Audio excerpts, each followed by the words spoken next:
Расмий сапар менен келген Казакстандын тышкы иштер министри менен эки өлкөнүн ар тараптуу алакасы талкууланды. Айрыкча соода экономикалык байланыштарга көңүл бурулду. Соода жүгүртүүнүн көлөмү былтыр мурдагы жылга салыштырмалуу 27,5% жогорулап, 2 миллиард долларга жетти. Тараптар аны жакынкы жылдарда 3 миллиард долларлык чекке жеткирүүнү максат кылып жатышат. Бул үчүн бир нече долбоорлор ишке ашырылышы шарт. Бизде азыр бир канча жакшы проекттер бар. Бул мисалы үчүн эки өлкөнүн чек арасынын ортосундагы индустриалдык соода логистикалык комплексин түзүү, Алматы областарында мөмө жемиштерди жана жашыктарды сактоо үчүн дүң бөлүштүрүүчү борборду түзүү.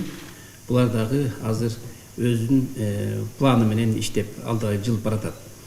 Менин оюмча, президенттердин берген тапшырмасы 2030 жылга чейин эки мамлекеттин ортосундагы соода садыкты 3 миллиард долларга жеткирүү боюнча тапшырма берилген.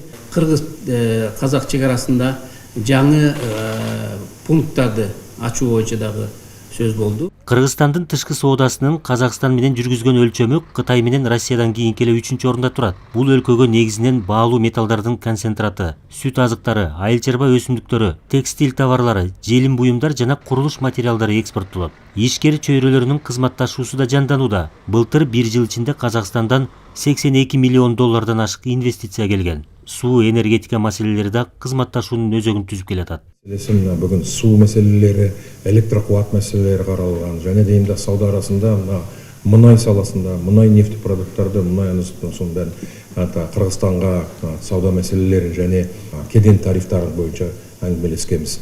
Оны да жолун издестиребиз. Бир салада ойлоп отурмуз, бириккен бир комиссияны куруу керек. Комиссия болгондо бул комиссияны өкмөт башчыларынын орун басарларынын деңгейинде куруу керек деп, себеби бул жерде тек қана сол су мәселесі емес, электр кубат мәселесі бір-біріне сайкес келетін болып тұр.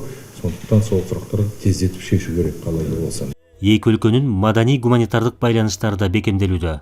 Это те фильмы, которые на сегодняшний день... Жакында эле Казакстанда Кыргызстандын кино күндөрүн өткөрдүк. Кара, кызыл, сары жана качкын тасмалары көпчүлүктү суктандырды. Декабрь айында эң жогорку деңгээлде даярдалган мюзикл көрсөтүлдү. Мындай маданий иш-чаралар дагы көп уюштурулат. Биздин алака кайсы гана чөйрөдө болбосун өз ара түшүнүшүүгө, диалогко негизделген. Кешке жакын көркөм сүрөт фильм көрсөтөбү, көрсөтпөйбү? Көркөм фильм көрсөтөт. Биз кинону бала кезимизде катты карайтынбыз. Себеби кешке жакын саат 10:30 баары бүткөн соң жатардын алдында Кыргызстандын Фрунзе каналынан өтө жакшы фильмдерди көрсөтөт. Жолугушуунун жыйынтыгында министр Жээнбек Кулубаев Казакстандык тарапты алдыда өтө турган 6-чы дүйнөлүк көчмөндөр оюндарына активдүү катышууга чакырды. Калыгул Асанбаев, Темирлан Мусаев, Ала Тоо 24.